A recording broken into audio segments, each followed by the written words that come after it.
look wonderful. I think I look stupid. Yeah. Hi, Nettle. Thank Bonjour. you. Bonjour. Good morning. Yeah. Thank you. Let's acknowledge that we Let us do are that. joined here together and coming to you from the traditional and unceded territory of the Nanaimo people. And we are grateful for their thousands of years of taking care of this land and for the opportunity that we have to share this land now and to be a part of it. Amen. And for that we say, Hi, Sepka. Hi, Sepka. Hi, Sepka. Right. Thank you. How are you? I'm happy, rich, and good looking. How are you? Yeah. Well, I'm going to be the man guy here. Look at me. I'm so tough. I worked out this morning. I did not. That's why I'm so fresh. So this is May. This is May. Happy May Day. Happy May. Yeah. We have a big festival coming up this On the 5th. Sunday on the 5th. We're celebrating Beltane, which is the beginning of a new season. Yeah. It's also Cinco de Mayo, in case you hadn't noticed that. So Right. big weekend. It is. And it's like a summer kickoff party. Yep. And then inside of all of that is we have one of our 12 powers We have one for of our May 12 that we get to powers for talk May. about today. And that's the one that confuses me. Right. It's the power of power. And I'm a word person, so that I go, what is the power of power? But I think I figured it out. Oh, really? Well, it's because he named them. It's because Unity, Charles and Myrtle named them the 12 powers. They had to come up with 12. And then they used power as one of the powers. Whereas if they would have said something like our human abilities or faculties faculties or something, then you attributes, wouldn't yeah, question it, yeah, right? yeah, It would be okay. But Yeah. power to me, I limit it when I hear the word power. I think of power as in strength or power over, and I do not like anything to have power over anything, power of. But I Googled, and what I should have Googled was Unity's power of power. What I did Google was the power of unity. Oh, And I got this back. okay. This will be interesting. And the power of unity, now read Unity Worldwide Ministers. The power of unity is an extraordinary force that has the ability to bring about remarkable change. It is the collective strength of individuals coming together to achieve a common goal, surpassing any limitations or barriers that may exist. So that's the power of unity. Right. And the power of unity. So, Yeah. that was I like that. Yeah. That's kind of good. Yeah. And getting back to the power of power. Yeah. So the power of power is in the back of our throat. So power is located in the back of our throat. Okay, the power of our word. Then. And so it's about our ability to project into the world our voice of who we are and what we Okay. say. Interesting, because you said voice, I say choice. Right. It's the power, and then that's the one. I wonder how Charles came up with his 12 powers. I would have chosen choice as one of the powers. How did he decide which 12 words he wanted? I don't know. I don't think that ever came up in any one of the classes I took as to why he chose. There are those though that think that the chakras have something, sort of led to the creation of or the sharing of that he did something with the there's a correlation. Yeah. But wouldn't that be an interesting exercise to give a class or a workshop some days? If you were Charles Fillmore and you were deciding what 12 powers are inherent in every human being, what would they be? Right. And are there more than just the 12? Sure. Like, Yeah. Are there more than just the 12? the power of peace, the power of choice. For me, I would choose a couple of different. Right. So I was thinking about this morning, the word, the power of the word, because I was also playing with the idea of, I've been reading Sermon on the Mount by Emmett Fox. Yes, by Emmett Fox. Right. Right. I've been rereading that. Thank you for bringing that up. And there was this play in there about the idea of God, and then if God is a thing or an image or anything that is constructed, Right. then the moment it is, so the moment that you put like man, as a thing of God, you've now limited God. Yes. Which you can't do because God is limitless, Yes, right? yes. So I was playing around with that idea, and then I was thinking about this power of the word, because one of the things that Emmett talks about is the great law of the universe is that what you think in your mind, you will produce in your experience, as within, so without. You cannot think one thing and produce another, right? And so I was thinking about, so if we got rid of the word God, or if we thought of God as the vibration, frequency, and energy, if we thought of power, if we thought of those three things Yes, as God, Yeah. then where I think the word comes in is that we can think, and when we're thinking, we're maybe creating a frequency, right? Maybe there's some energy around our thought. But the vibration that happens out is what happens when we speak. We now create that ripple Yeah. out of us that carries the vibration and the frequency, but now it has the ability to travel Acts out on this infinite possibility. in the form of a sound wave. Now we're kind of getting into quantum mechanics, This is which I love. The implications are huge. Yeah. Yeah.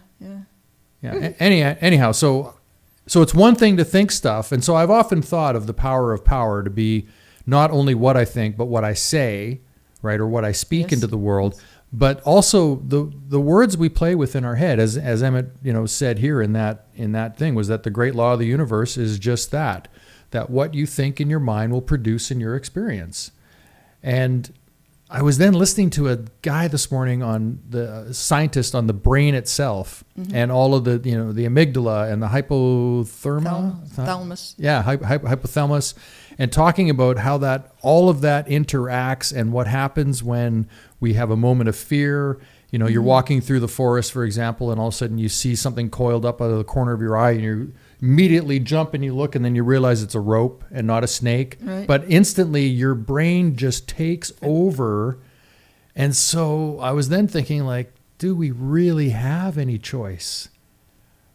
Because so much of our brain is just responding to what we thought previously. Yeah, or our fears or our emotions or what's kind of baked in, and then the chemicals that are going on, because you can have a chemical imbalance, which will make you act certain ways. And anyhow, on that level, we don't have choice, but the choice comes from the doing the shadow work and the investigating and being willing to look at what do I really think and not even know I'm thinking it. Right. So this conversation on the brain this morning was around consciousness and where do we get that? Because that's the thing that even this scientist said.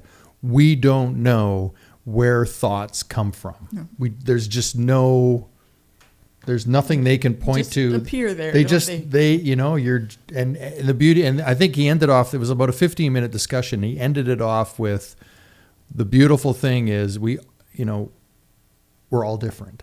That even though we have the same chemistry or the same biological brain that's operating and moving it through its process, inside of that, we are all unique and different.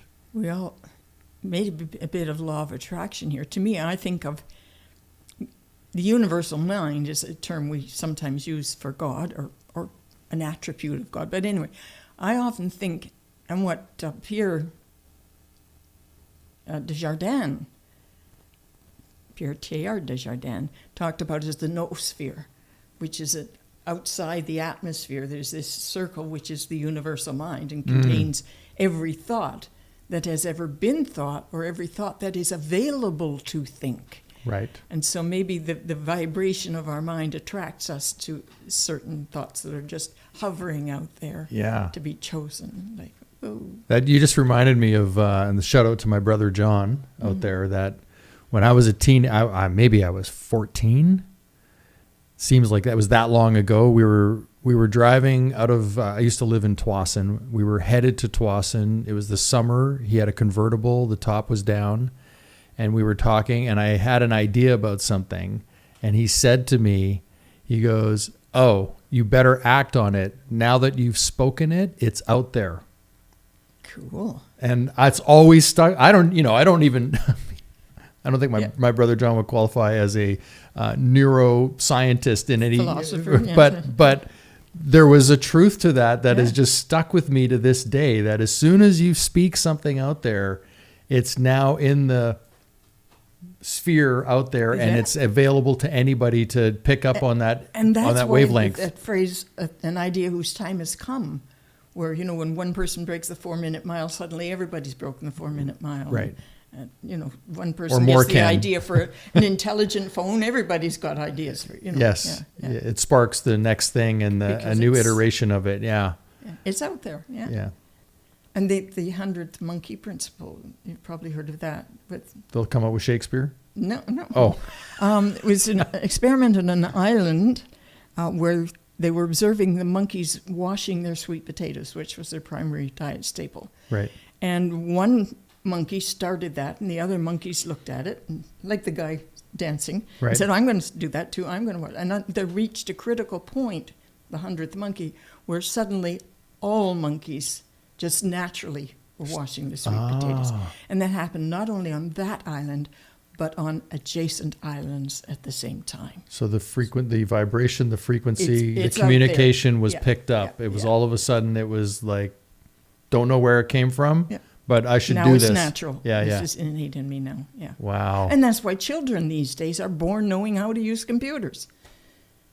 They just do, right? Yeah. You don't have to teach a kid what to do with a computer. It's true. They kind of just push buttons around and figure it out. Yeah. It's kind of crazy. Yeah. Yeah. Yeah. But the whole body of human knowledge is exponentially expanding, and more brains to make use of it. So, reason for optimism, possibly. So if we go back to the power and our word, and I think this is where the cautionary tale comes in, and the mindfulness is to be extremely careful with what you say, with what you speak. Even sarcasm and joking aside, you can become, I know for myself, there was a time in my life where I probably made more jokes about being dumb, like, oh, I'm just a dumb drummer, or, that kind of thing, to the point where I said it probably enough times that there was an element of belief that I developed within myself in that. And I think and even allowed people to see me in that vein. And that's the damage that's done to kids when they're told, sit down and shut up. Kids should be seen and not heard. What do you know? Aren't you getting a little big for your britches? All that stuff. And we're all carrying that around because we've all experienced that. Yeah. My mother always used to say, if you can't say something nice, don't say anything at all. Right. And, I lived with that for a long time. And then there came a time when my life was falling apart, and I felt like I had to tell people my truth, and start telling my story and all that. And then I came around to finally, no, even in the midst of it all, if you can't say something nice, don't say anything. And my mom was right. Right. Yeah. So you just reminded me of a Gordy Howism. Mm-hmm. And I don't know if it's true, and it doesn't matter. My dad told me this story when I was a kid, that Gordy Howe, for those that don't know, is Mr. Hockey, right? Yep. Mr. Hockey, played hockey for so long. It was professional hockey. Anyhow, he was known for the Gordy Howe hat trick, which was a goal, an assist, and a fight. That's a Gordy Howe hat trick. That's the kind of hockey he played, right? So apparently he was getting a penalty from the ref, and he didn't like the call. And I have noticed that hockey players have a pretty good sense of humor. Like, they're pretty quick. Oh, yeah? They're pretty quick-witted. And he went to the ref and he asked the ref, this is how the story goes, that he said, I just have a question. What would you do if I thought you were something, not a very favorable word? And the ref said, well, there's not much I could do about that if he thought that. And he goes, well, what would you do if I said something like that? And he goes, well, I'd probably give you a penalty. And he said, okay, well, I just want you to know, I think you're... And the ref gave him an extra 2 minutes, I guess right? He would, right? Yeah, right. But so I just love the idea. It was like, well, I only think it, though. I'm not... Yeah. The power of the word, though, was... But the thought is as powerful as the word. Yes, Well, yeah. Maybe not. Well, Because speaking it kind of projects... well, I think out it there. really, that's where we, where we can really add a level of intentionality to something. Yeah. But you have to be careful of your thoughts. Yeah. Like your thoughts will show up in your life. The stuff that you ruminate on, the stuff that you think over and over again. And we're so habitual. Like, I've read a couple of different books from different authors on the power of habit. Mm-hmm. And it is hard to break Absolutely. habits. And it's hard to break habits that are just thoughts that we think randomly come into our heads. But we've trained ourselves to think these things so much that when, as soon as we see something, our brain just automatically goes, oh yeah, that's this thing here. And here it is again, right? It just brings you the information again. And really getting rid of that and replacing it with something different. Being open and willing. Yeah. I was just harking back to your idea of calling yourself a dumb drummer. And you said it enough. And for some reason that reminded me of Eric Butterworth's, for me, great lesson is that we don't really get what we ask for, we get what we expect. Mm-hmm. And every time you reinforce that I'm a dumb drummer, you expect yourself to act stupidly, and so you do. Right. And even though you might be trying to tell yourself something different, if inside you truly don't believe what you that, believe is what counts, not necessarily what you say. That's what's really at the heart of, your expectations because of your deep belief in yourself or in other people or in whatever the situation is. That's probably going to. And that's why people tend to act the way we expect them to. Yeah. You see somebody, you look at their height, their weight, their color, and then you make up your mind how they're going to act, and they do. Yeah. Yeah, and it's where that has fascinated me is that, and I'm sure this is true for you, and for anybody that's watching or listening to this, I'm sure this is true for you. You probably have friends or family or associates that you think they're amazing, yet there are people that can't stand them, and vice versa. Yeah. Yes. Right? Yes. And so where does that come from? Exactly. How can in one, if we're sane, rational human being, in one person's mind be this beautiful human being, and in another person's mind, they're not worthy of anything, and yet they're the same person. And you're looking at them through different filters. It's perceptions, thoughts, things you've decided for whatever reason, how it went. You had an interaction that didn't go so well, so immediately you're like, well, that person's a blobbity blop. And that's a trigger to me, an indication. Maybe you should do some exercise of really examining what your filter is. Yeah. When your world's filtered through what your parents taught you, what school taught you, what the government did, what your church did, all that stuff. And you really have to go through that and say, well, this one's mine. Yeah. Yeah, that's who I am. Yeah. And that's that idea of habitual. It becomes a habit. Your to ground the point, of being actually is. To the point where that's just your go-to. Yeah. Automatically, you see that thing and you immediately think XYZ. Lack Done. in the world, poverty or abundance. I'm always, you asked me this morning how I am, and I went back to what I've done for years. I'm happy, rich, and good looking. Yeah. And, I've just watched people's reactions to that. And there's two reactions. The most popular one is, what, you win the lottery? Yeah. And the other one is, yeah, me too. Yeah. Which are you? Well, that's the choice, right? That's the power to choose. So yeah, you could have had the power to choose. Yeah. But I wonder if that would fall under, be good. Anybody answer? Could be wisdom. Yeah, that's what I was just going to say. It could be wisdom. It could be will. Yeah. It could be the word. And please, anybody that has an idea on that, put it in the comments. That what do you think if we have these 12 powers? Which do you want to give them, or do you want me to? You do it because you do it alphabetically. I do it alphabetically. So it's faith, imagination, life, love, order, power, release, strength, understanding, will, wisdom, and zeal. I thought you left one out. Elimination. Oh. No, release. Release. Right, okay. Okay, Yeah. very good. Yeah, that's the 12. So those are the 12. We can all call on those anytime. We've got a challenge in life. Stop, breathe, say, which of my 12 innate powers can I activate right Right. now to deal with? Well, here's what's going to fry your noodle. Okay. Well, I don't know if it's going to do Had my that, noodle but fried for a while. Yeah. Okay. they're always operating, Yes. whether you are aware of it Yes. or not. Yes. And so the teaching of the 12 powers isn't the idea that you have them. That's important. It's the idea that you can call upon them. You can associate right now, I am calling upon my wisdom to sort through this thing in front of me. Or right now, I am calling upon the power of release to let this go. Right. Or harmony, love, right? I'm calling on the power of love to guide me in this situation.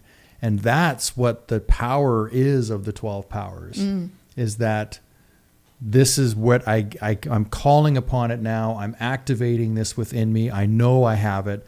Otherwise, they're already there, and they're doing their thing, whether you're aware of it or not. But if you can focus on that as a go-to in any circumstance that you want to be in, imagination, like, hey, I need something creative right now. I got to turn my business around, or I got to turn this thing I'm doing around. Man, I could really use some new creative imagination. Right. Well, you have an imagination. Some people have it more active than others. Yep. But you can call upon those. And this is a really good, when someone comes to you for prayer, and, the old way is, like, I can't do it, so will you kind of talk to God for me? And really the most helpful thing you can do to a person who's familiar with this teaching is to remind them, which of your powers can you turn to that might change your thinking in this direction and therefore change your outcome? Right. How can you think differently about this? And that sort of brings us to the idea that ye too are all gods. And ye are gods, and ye too shall do these things and more. Yeah. Yeah. And so that idea that, because what you said at the start of there was thinking that somehow we could pray to God more for somebody. Yes. And there is no praying to God, because there is no in to God. Yeah. But there is again, I kind of I'm more and more, I'm thinking about it more and more like energy, frequency, vibration, that is the language of the great unknown universe, and what puts order in the universe is that. And that to me is that essence of life. Yeah. Takes the personality out of the divine, because personality is a person thing. Yeah. Yeah. Anything else? I just wrote down, because, as you know, I think about choice as one of our powers, whether it's the power, whatever. I just wanted to remind myself of the very famous Viktor Frankl quote, who said, "Everything can be taken from a man but one thing, the last of the human freedoms, to choose one's attitude in any given set of circumstances, to choose one's own way. When we are no longer able to change the situation, we are challenged to change ourselves." Wow. And this was written in the concentration camps. So, yeah. Yeah, and that's, just even hearing that last line, that we are challenged to change ourselves. Just when I think about the things in my own life, and this is the great thing about this work, and that you can take these, and the idea is to take these teachings, these wisdom from other people and from Unity, and see, how does this show up in me? How do I use this for my own self? Not how can you use it, because I think you need to get fixed and you're annoying. Right. That's not how this is supposed to work. It's how do I take this and change the idea that I think you need to be fixed and you're annoying. Because that's my idea, right? Because somebody else that thinks you're amazing, right? That's going back to that thing I was discussing earlier. So the gift is to go, how do I change myself in this situation to adapt to what is being called for? I remember we've often talked about the Landmark Forum or the S training, which Yeah. was when I called it.